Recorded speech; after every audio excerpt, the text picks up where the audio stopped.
여러분 반갑습니다. 오늘도 한국사 시험에서 자주 출제되는 문제를 쏙쏙 뽑아서 여러분과 함께 공부하는 쏙쏙 한국사 시간입니다. 오늘은 고려, 불교와 풍수, 지리서에 대해서 함께 공부해 보도록 하겠습니다.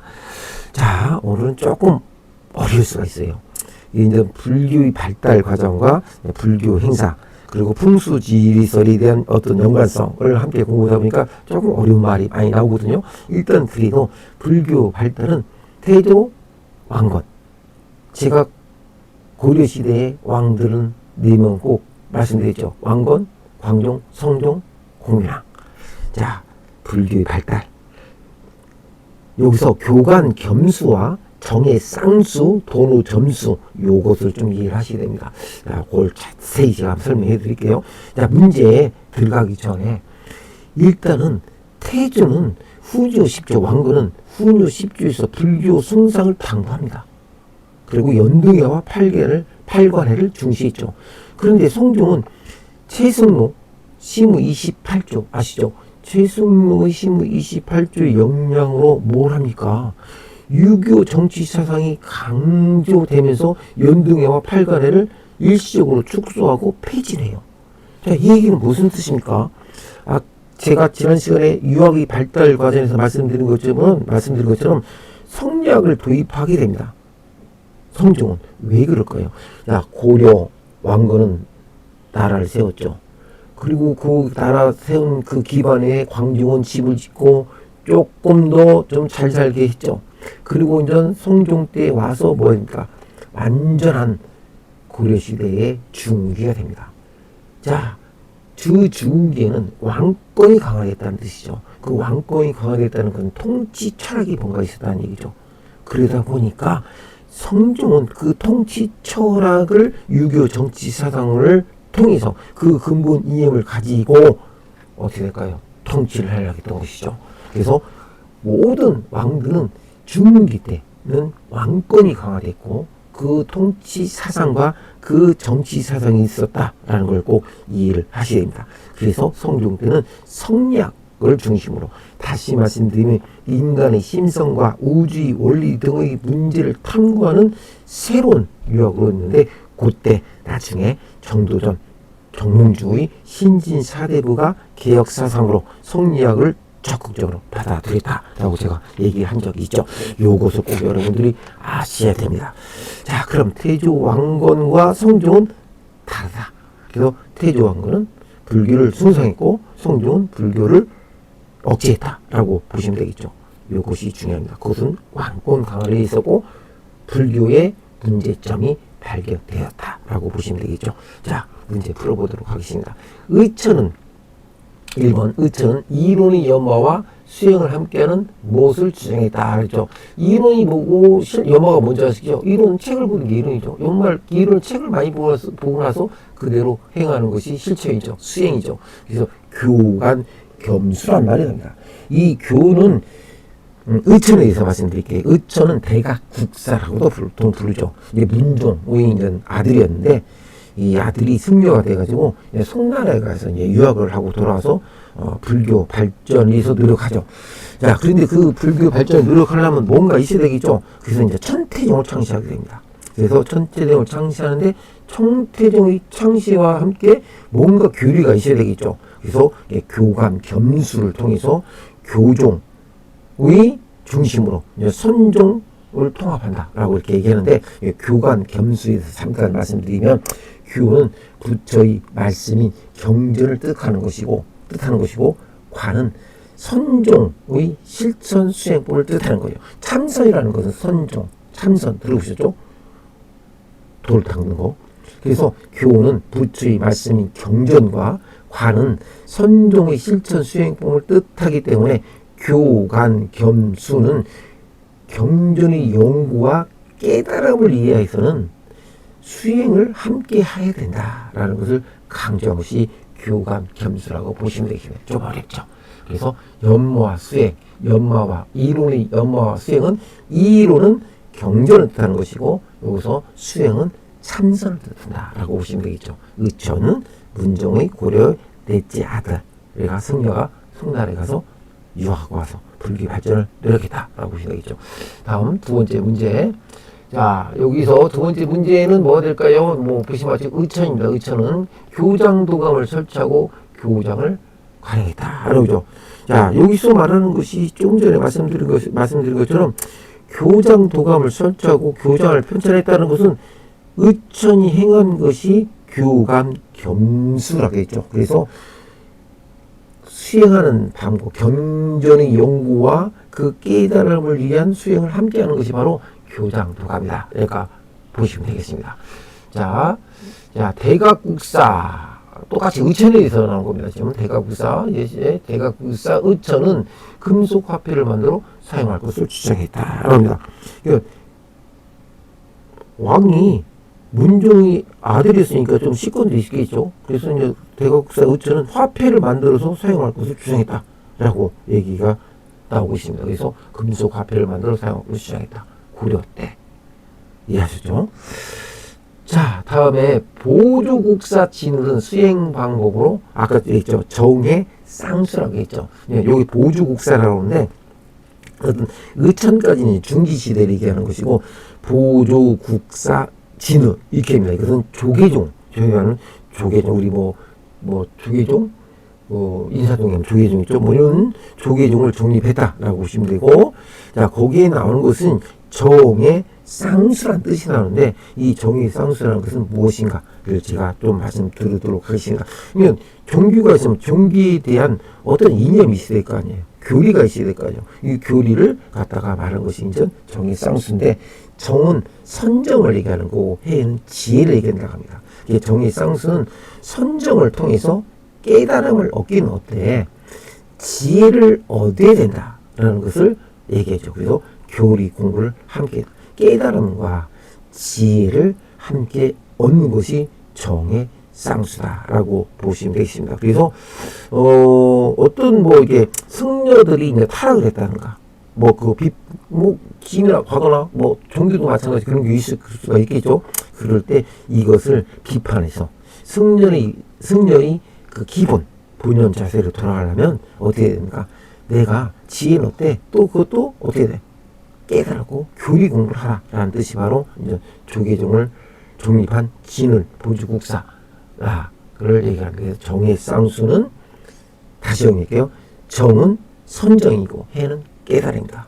그래서 정의 쌍수는 선정을 통해서 깨달음을 얻되 지혜를 얻는 교리 공부도 하라라는 것이 이제 정의 쌍수라고 이제 보시면 되겠습니다.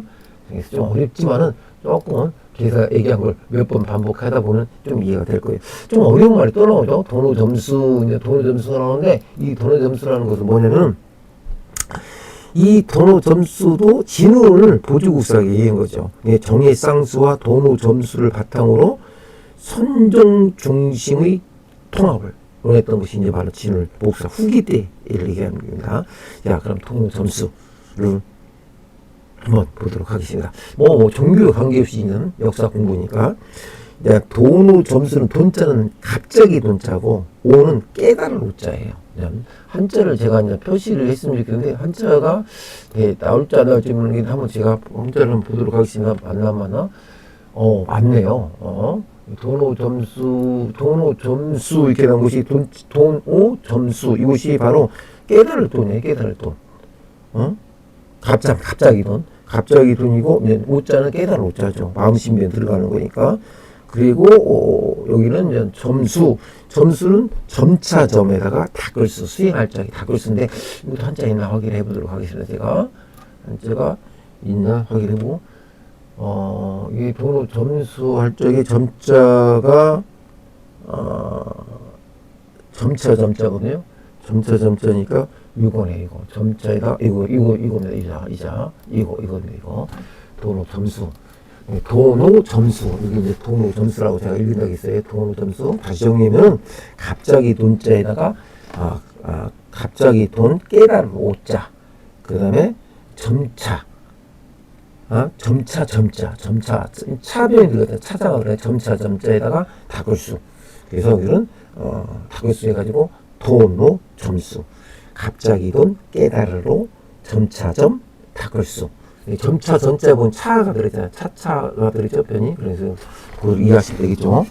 자, 그럼 이 뜻은 뭐냐면은 한순간에 깨달음을 얻는 거죠. 갑자기 깨달음을 얻는 거죠. 통로라는 것은. 그런데 깨우친 것을 점차적으로 수행해야 된다. 이것이 통로 점수입니다.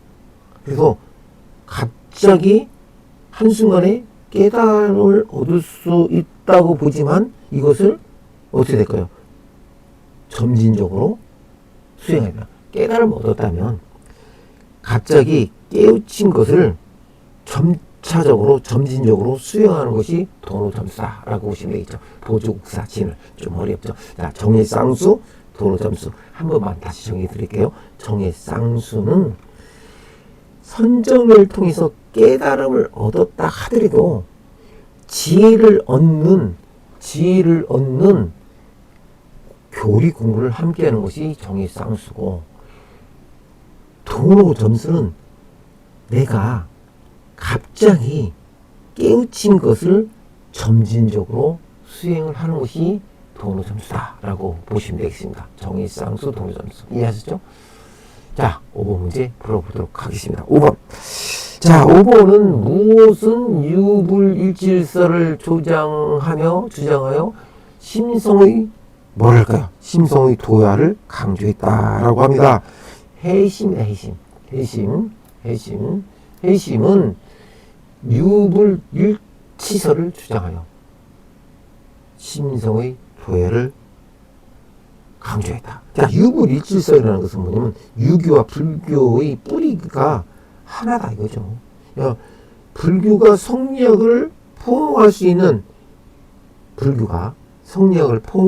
토대를 마련했다라는 것이 바로 이런 해심입니다. 그래서 해심은 훌륭한 사람이 되도록 하려면 몸과 마음을 닦아야 된다라고 얘기했죠. 이제 성리학 수용을 사상으로 도입했다라고 보시면 되겠습니다. 그래서 훌륭한 사람이 되려면 몸과 마음을 닦아 기르는 것을 뭐라 한다? 도야라고 한다. 보시면 돼요. 도야. 심성의 도야. 마음 심자. 그죠? 여기서 도야를 깨달음이죠.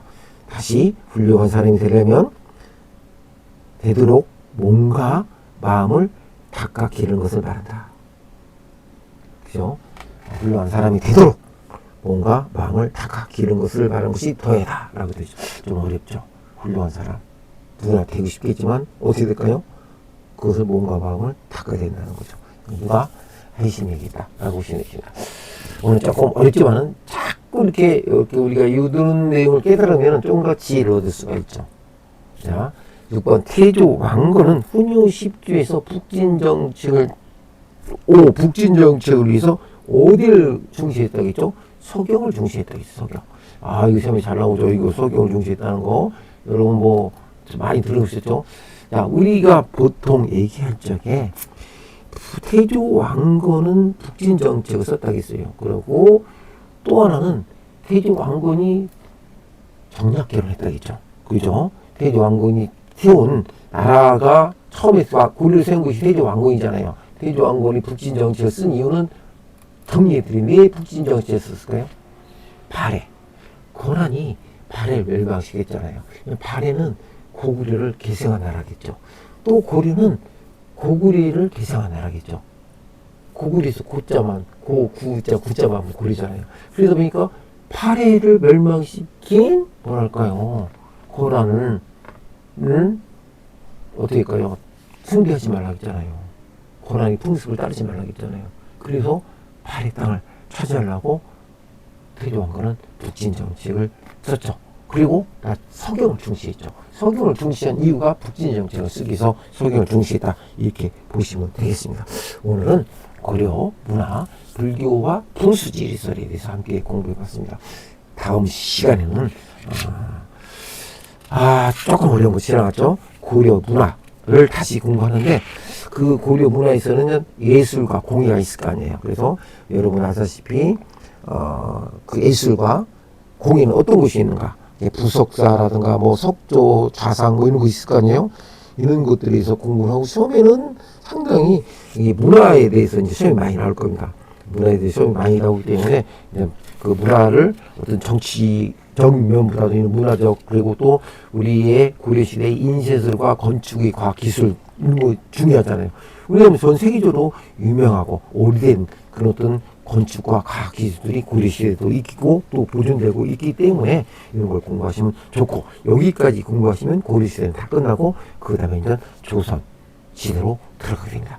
자, 구독과 좋아요 눌러주시면 여러분들 한국사 쉽게 공부할 수 있습니다. 다음 시간에 뵙겠습니다. 안녕히 계십시오.